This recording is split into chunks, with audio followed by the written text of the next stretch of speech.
Guys, welcome back to another video. Thank you guys so much for coming back to another video. I don't know it's them. And that's Here with another video for you guys. What we'll be talking about today, we'll be talking about our income and our expenses living here in wonderful Grand Prairie, Alberta. Now, this is a content that a lot of you guys wanted us to talk about.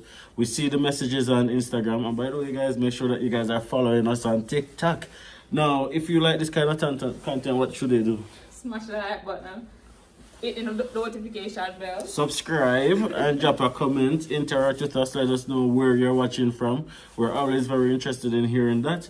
And you know what, guys? Just join the community, be a part of our family, and share. All right, guys. Now, many people are always wondering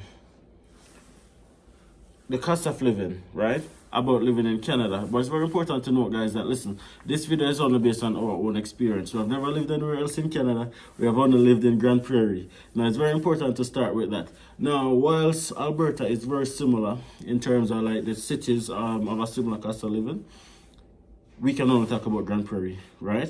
We can't talk about Edmonton. We can't talk about Calgary. And why is that, Lips? We don't live there. We never lived there. It's simple. We've never lived there. Okay, guys, but use this as some form of guidance just to guide your decision, all right?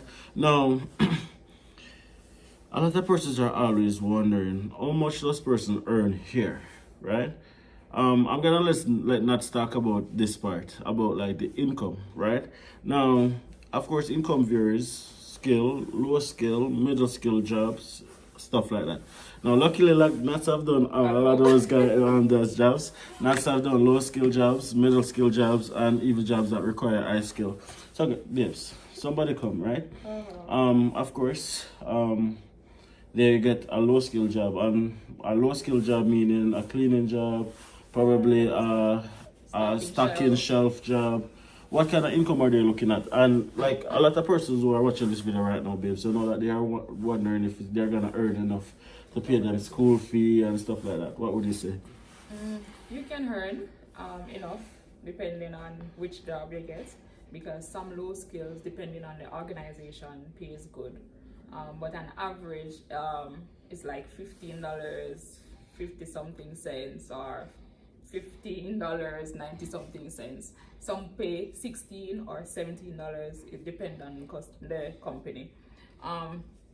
The middle semi-skilled, it can range from same $15 to like $21. It depends on the company. That's the thing. So that's an average. If you're wondering if you can make enough money to cover your bills or cover your school fee, I think you can, especially if you plan. Because if you work enough hours in the summer or when school give break, you're able to cover your school fee. True, and I second that, by the way. Now, let's talk about what you can earn per hour, right? Well, let's kind of do the maths for you guys so you guys can have an idea of what your monthly salary might look like, right? Now, the average person here earning like $15.50 per hour, they're looking at probably like a bi-weekly salary of roughly like anywhere between I'd say $1,100 to $1,400 per fortnight, right? Most businesses here, what I noticed, they pay every 2 weeks. Now, there are not a lot of companies that pay monthly and not many that pay weekly, and that was a shock for me as well, because coming from a country like Jamaica where most persons earn monthly, depending on the job, of course, some persons earn weekly and some persons also earn fortnightly, but here a vast majority of businesses pay every 2 weeks. So your weekly salary after tax and everything is considered, you're going home with roughly $1,100 to $1,200 average, right?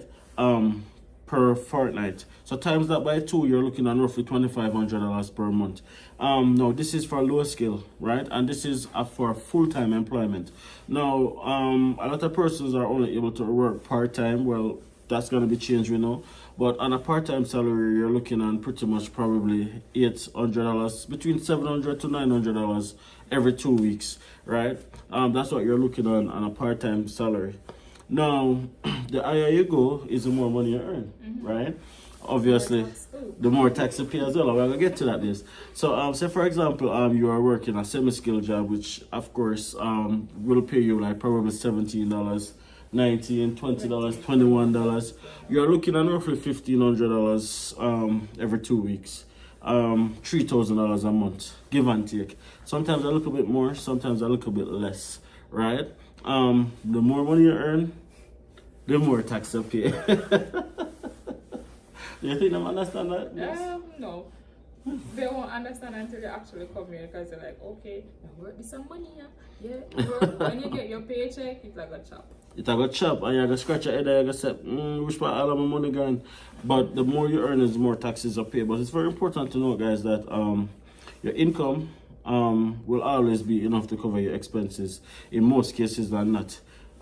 Here, right? Now, as a single person, it's gonna be different than a family, of course, because like the beauty of us is two income, right? And two income makes it a lot easier. But what I find that is that most persons who are single, they have to work more than one jobs in order to, you know, they don't have to, but I think because the opportunities are there to work more than one jobs, they work more than one jobs because obviously gives them more money in their pocket, and especially for persons with responsibilities back home, working more than one jobs definitely supplement that income.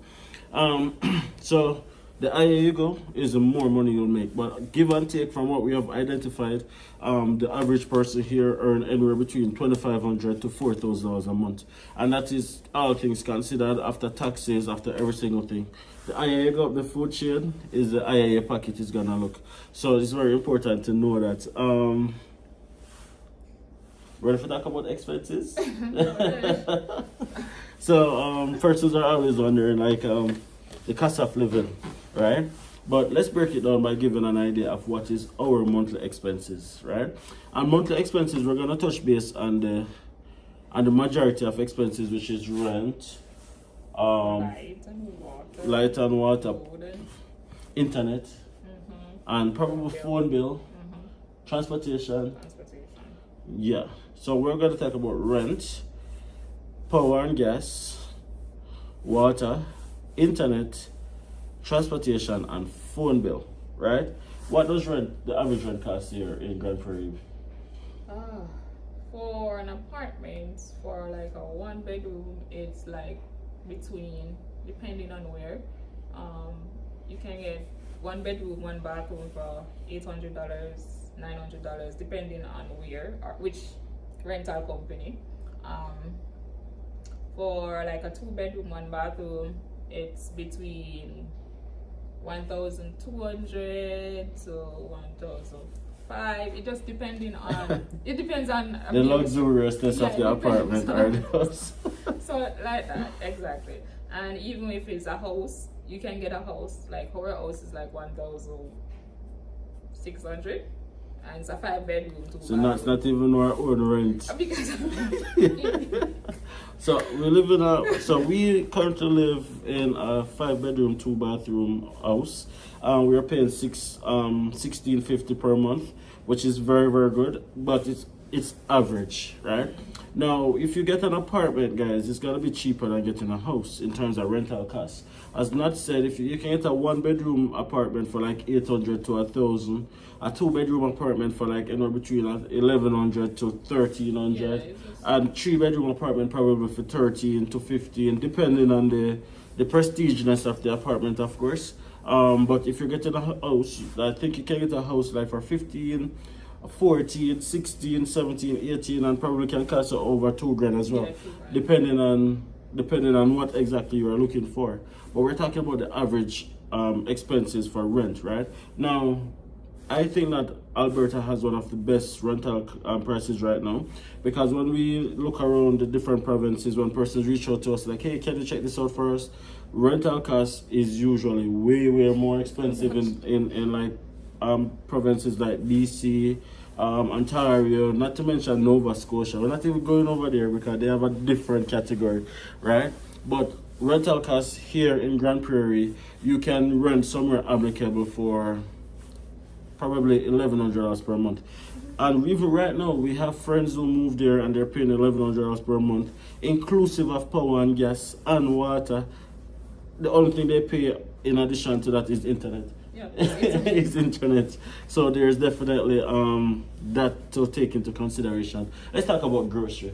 What does grocery bill look like for the average person? Can't talk for average person, can talk for ourselves. grocery bills it would be like $400 a month, depending on what we want. I want to get, yeah, so it'd be like $400 a month. Yeah, I think that's reasonable. Yeah, sometimes you probably end up spending a little bit more. Like, for example, if it is that you want something extra this month, or sometimes you might end up spending a little bit less if you have things that carry forward from the last grocery shopping. But grocery shopping expenses is different for everybody, right? Depending on what you guys eat, depending on what you guys like, depending on the kind of grocery that you guys buy. But for us, Nats is very, very accurate. Our grocery bill is roughly like $400 a month, sometimes $500, depending on how hungry she feels. Depending on how much things we want at the time, it depends. Yes, and we usually try to divide that into two. So like we probably go grocery shopping like twice a month. So we roughly spend like probably $200 and something every 2 weeks. Yeah, roughly. And I think that is reasonable. But again, guys, we're not very fussy people, so we don't really like buy anything much out of the norm. So try not to, because sometimes things spoil and it look bad to have food thrown away. Yeah. So and because we hardly eat nothing. Yeah. So yeah. Anyways, $400 a month roughly is what our grocery bill look like. Now let's talk about power and gas. So when we're living in the apartments, it only costs us $100 for electricity. Reason being, the apartments have an agreement with like companies, I think. So our bill never went over $100. No time. Even in winter, when turn up the thermostat buck. It's just $100. And same with water. We didn't pay water when we were there. But being in a house, it's costing us like average $200 and something for water. And average $400 for light and gas. Yeah. Which is very, very expensive, guys, and which is why pretty soon you guys may be seeing videos of us going back to an apartment. Who knows? But the thing is, guys, as Nat said, when we're in an apartment, we would never, our power and gas bill never exceed $100. And we keep saying power and gas because you'd find that your light bill is separated in those two. You pay for power and you pay for gas, right? So that's what makes up your light bill per se. It never exceeds $100, but because we're living in a house now, it's more expensive, a lot more expensive. So you guys want to take that into consideration as well when you're moving. Is it worth it to live in an apartment, or do we want to live in a house, right? You guys have to take those costs into consideration. It's also very important to note that a lot of the apartment complexes here in Grand Prairie, because that's where we're living, your rent include power and gas. So you don't have to pay for that in addition, right? And some include water. That says we pay an average of $200 per month for water. But in the apartment, it was like what? We didn't pay water. We didn't pay water in the apartment. It was included in the rent. So no matter if we leave the pipe and go to work and come back home, we didn't pay for it. But in our house, we find that we are paying like almost $200 per month, which is very expensive when I speak to other persons here and I tell them that I'm paying that for water, they find that very, very expensive. So I'd say probably, I don't know, because we have like, the lady that I spoke to at the office, she said roughly like $100 for water. Roughly. And that's at the Akateria office. Yeah. So our water bill is a little bit higher than normal, so probably you can't really use it as an example, but we're sharing our own expenses, right? So that's what it is. Now let's talk about internet. So in the apartment, when we were at the apartments, we used to pay like, when we just got there, was like $80, and then we decided that we don't want any cable because we don't watch cable. Yeah, that's right. We were paying for internet, house phone, and cable. But yet still on our TV, we only have YouTube, of course. We had Netflix, we had Prime Videos, we had Apple TV, we had a bunch of other stuff that we had to be paying for separately. So we were like, why are we paying for cable when we don't even watch cable? We only watch one of these things anyway. So we just chop off the cable. It off and they made out, they work out a plan for us to pay like $65. And then I think because I'm a loyal customer, when we were moving and we came over to the house now, I told them like they need to do something for me, and now I'm just paying $50. Yeah.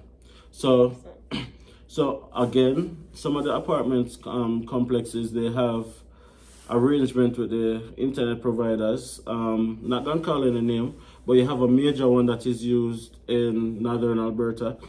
Starts with a T. They usually have discounts if you rent with specific apartment complexes. So because of that, we were able to get our internet bill to be $80, inclusive of internet, inclusive of cable and stuff like that. But we decided to cut it down. When we cut it down, we ended up paying like $50, $65 at the apartment. And then when we moved to the house, we're now paying $50-something, $51 for the internet, because not of loyal customer arrangement with the office. So that is very good. Now, don't ask us like what kind of speed internet and all of those technical questions, because we don't know. We just know that when we want to watch something, it plays. When we want to go on the internet, it grows. We just know whatever. We have never really had any major issue that we have to be calling like any lag and stuff like that. It doesn't really matter how much persons is connected to the internet. Either we don't really experience any major lag, apart from 1 and 2 times, but nothing major. Talk about phone plan, and I want to take this one, babes. Now it's very important to note that you can hardly get postpaid plan here. Everything is prepaid. Is it the other way around? In terms of, like in Jamaica, you could buy a phone, buy a SIM card, and then buy a phone card, top it up, make a phone call, and then done. No. Here, everything has to be on a plan.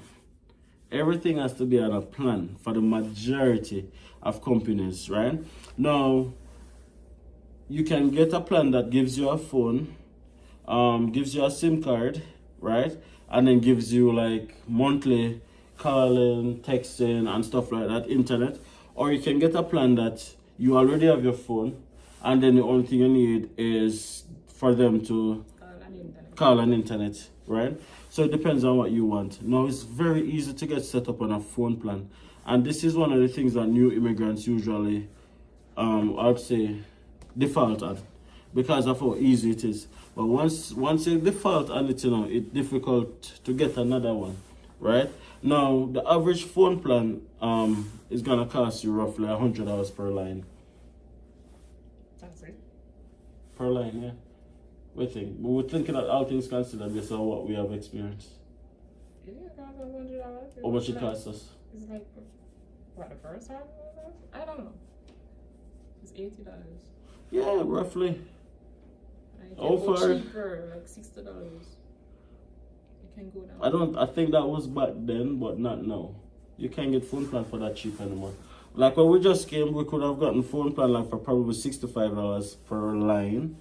But no, I think what we have identified is like roughly $85, $100 per line, depending on the amount. But then again, that was a crappy plan, because I didn't get much internet, and then the little bit of internet done so quick, and then you pay for data, and then it was super expensive, and then anyways, it is the other. What we're paying now for phone bill is $175. Right, and that include both lines and internet and the phone, right? So we are paying $175 now, and again, the phone company that we're using starts with a B. We're not gonna call the name, of course, but it's so far so good. Of course, you guys would have seen that video when we went and I would chat with our friend, and then we ended up leaving with phone and new phone plan and new everything. That was when we actually converted to this company that we were using. That we are currently using. We were using the same company that gives us our internet for the house. That's what we were using for our phone plan before. It was expensive. And it was expensive, but yeah, your phone plan is gonna cost you. It shouldn't cost you more than $200 a month. Yeah, it shouldn't cost more than $200 a month for your phone plan. And transportation, guys, depending on what you find more convenient. Now, if you want to take the bus is only going to cost you like roughly $3, right? And that $3 can take you right around the city because you can get a transfer, and the transfer usually is within what, 2 hours? I think so. Yeah, so within 2 hours, within 2 hours, you travel around Grand Prairie like 10 times. so that's like $3. But we don't have any public taxi company. All the taxi companies that are here in Grand Prairie are privately owned. So when you call them, be prepared to pay a lot of money because they are very expensive. Not used to take a lot of them. You want to tell them about it? There's like, what's the cost like for one of those taxis? Okay, 7 minutes. 7 minutes used to take me to work and back. 7 minutes back, and average for the day would be, it's like $30. $30? Yeah, it's 7 minute drive. I'm going to say No, but that's 7 minutes the go with call $15. That he used to call me $15 to work and $15 back. And just 7 minutes. And just 7 minutes. So if you're driving for 20 minutes or for 15 minutes, then it's gonna cost you like probably $30 one way and $30 the other way. The taxi companies are very expensive. What I usually suggest is that you take the bus. Take the bus, save, and then get a car as soon as possible, because it's gonna end up saving you a lot of money in the long run. So if you're coming to a town like Grand Prairie, one of your main priorities should be getting a vehicle, because transportation can be very expensive here. Apart from the bus, and the bus stop runs at 10 at night and start running at 5 in the morning. And some companies, when you're going there for interviews, they want to know how you're gonna read. And if one of the questions, because I got the question, so I can tell you, are you gonna take the bus? Because they know that the bus system not really good. Not really reliable. How are you gonna reach? Yeah. So you want to make sure that you have all of those things pat. But anyways, guys, that's what our income and expense look like pretty much. Now, before we wrap up, guys, let's talk quickly about childcare. Now, many of you guys want to know what is our childcare bill in terms of, like, if you come to Grand Prairie, if you come to Alberta and you have kids and you want to get them in a daycare, you want to get them in a day home, what does that cost look like? Now, as far as we know, Alberta is one of the only provinces, or might be the only province, I don't know, that allows temporary residents to get childcare subsidy. Now, this is a big deal. Big deal. Before, it was only permanent residents and citizens alone who was able to get childcare subsidy. Now, if you're on a study permit, if you're on a temporary work permit, well, a work permit, because every work permit is temporary, then you are qualified for childcare subsidy. This is a game changer.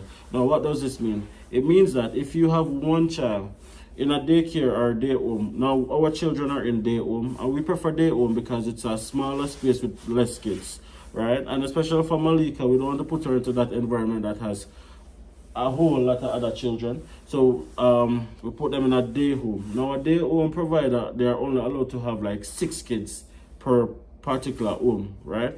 So that's where they are at. You guys might choose to go into a daycare. So what we're talking about is a day home. Very important to mention that.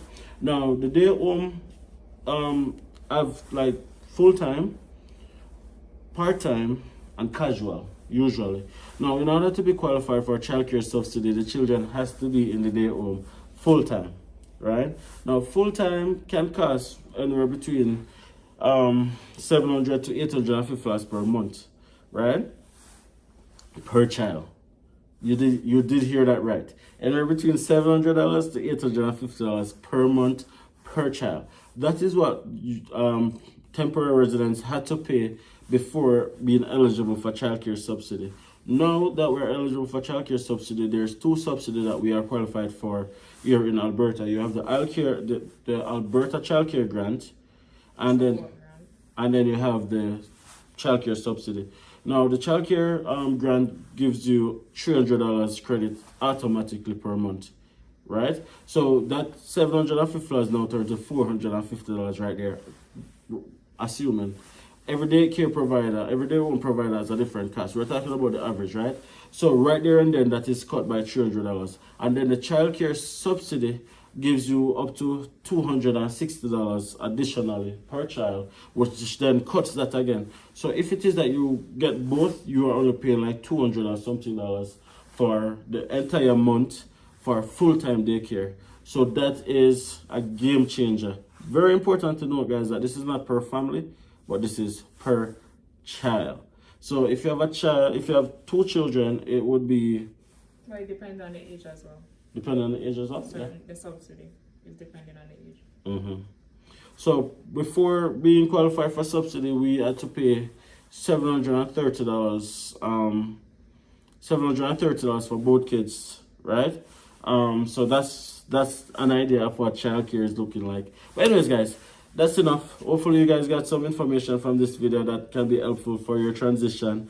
Again, come to Grand Prairie. Again, come to Alberta. It is known to be the #1 province. I'm not just saying that either. If you guys like this video, you know what to do. Please smash a like on the video. Drop a comment. Let us know where you're going in Canada. Let us know where you're watching from. And also turn on that bell so every time we post a video, you guys can get a notification that, hey, yo, DiAndersons post a video, you know. Very, very helpful. Share the video as well, guys. Help us to get to 5,000 subscribers. I'd say very, very shortly. Definitely give us that strength, guys. And of course, check us out on all other social media platforms, guys. Check us out. We are on Instagram, DiAndersons Original. Check us out on Facebook, DiAndersons. Check us out on TikTok, DiAndersons. And you know what, guys? Just show some love on all other platforms as well. All right, guys. Thank you so much again for the love. Thank you guys so much for the support. This community is growing. This community is booming. And we can't do it without you guys. Until the next video, guys. See ya. Peace.